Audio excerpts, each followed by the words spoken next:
লাউ শাক দিয়ে আজকে ভাপা কই রান্না করব।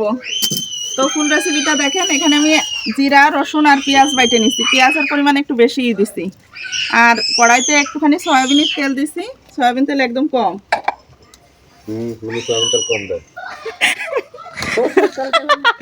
সরিষার তেল তো দেবো, আমার দেবর খালি তেলের মজার রান্না খাবে, কিন্তু আবার হিসেবটা তেলের নেবে। তেল না দিলে কি কোনো রান্না মজা লাগে? দেবো পরিমাণ মতো হলুদ, আর দেবো শুকনো মরিচের গুঁড়া, তারপরে কাঁচামরিচ। এগুলো কিন্তু একদম সুন্দর করে ধুয়ে নিচ্ছি।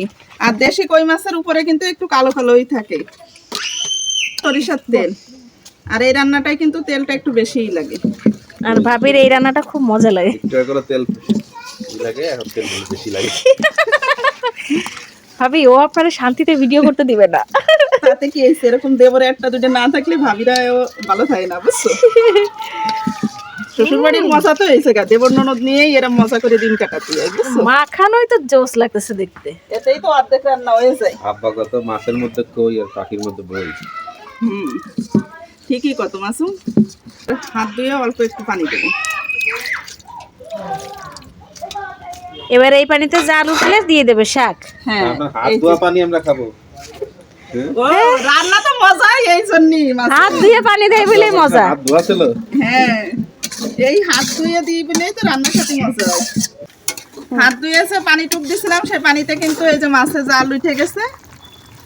এখন দিয়ে দেবো লাউ শাকগুলো।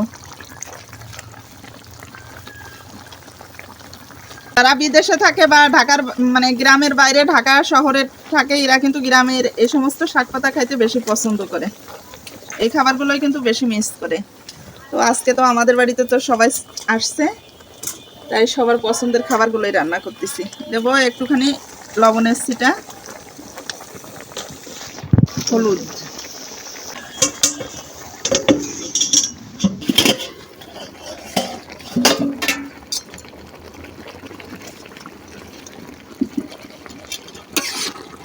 এভাবে হালকা হাতে নাড়া দিয়ে শাকটার একটু তলে উঠে দিতে হবে, মাছগুলোর উপরে, যাতে মাছটা না ভাঙে।